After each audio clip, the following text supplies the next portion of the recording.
Ian is and will continue to be a very dangerous and life-threatening storm.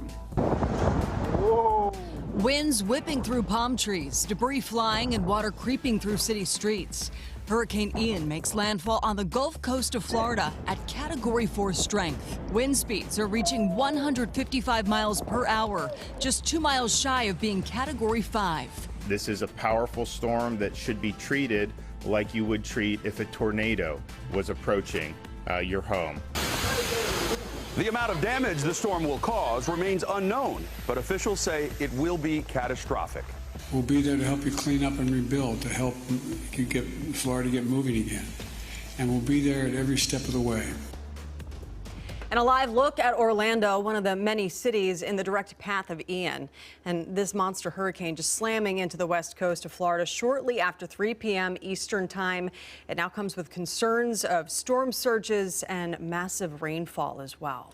So far, the Category 4 hurricane has knocked out power to 1.5 million people. We have a lot of news to get to here on the News at 5. Thanks for joining us. I'm David Rose. And I'm Jamie Tompkins. We have team coverage tonight. Our weather team, Lisa Villegas and Aaron Mayovsky, are tracking the storm's path. But first, we head to Madeline Rivera, who joins us live from Florida. Madeline, set the scene for us.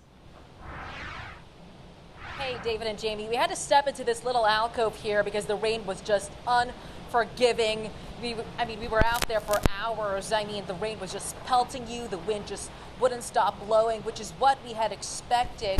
That's what forecasters had predicted. Tampa is expected to see between 18 to 20 inches of rain, a storm surge of about 4 to 6 feet, and that's not even the worst of what the state could see. Hurricane Ian barreling down on southwest Florida Wednesday afternoon. At times, damaging winds topping 150 miles per hour knocked out power for hundreds of thousands of people. On Sanibel Island, gusts pushed a devastating storm surge as Ian moved ashore. The safest thing to do is to find an interior portion of your home without windows, hunker down in that area, away from what could be windborne debris. Ian will slowly trek across the Florida peninsula, dumping more than a foot of rain over parts of Tampa, Jacksonville, and Orlando. Forecasters say by the time this hurricane leaves, parts of the coast could see storm surge reach 18 feet. People here have prepared for the worst. I've been here 45 years, and this is the first time I left for a storm. The water just really scared me, and as well as the path.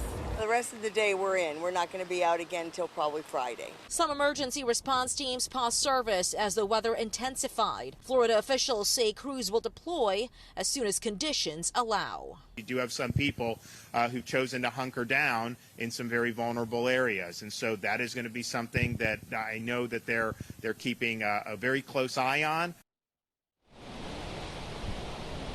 And David and Jamie, we are in downtown Tampa, which is usually a pretty busy area. But as you can see behind me, it's pretty clear right now. About 3 million people in the state were under evacuation orders. And as you guys heard off the top, there are more than 1 million people without power right now. And 42,000 linemen are ready in Florida, ready to respond to those power outages once it is safe to do so, of course. David and Jamie.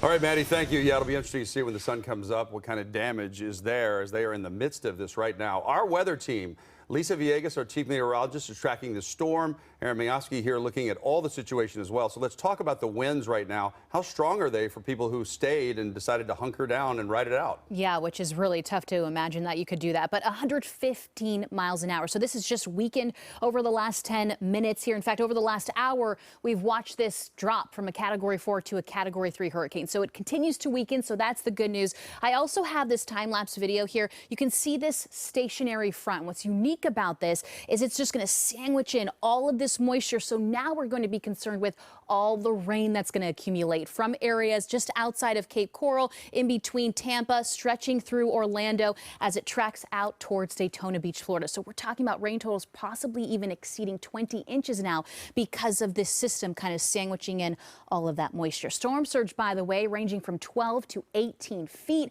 Take a look at the wind speeds right now. Gusts up to and exceeding 60 miles an hour from Tampa all the way to Sarasota. You can see winds up to 74 miles an hour right now, getting closer to that eye, which again is still up to 115 miles per hour. I spent 4 years in Florida, have never seen a storm like this.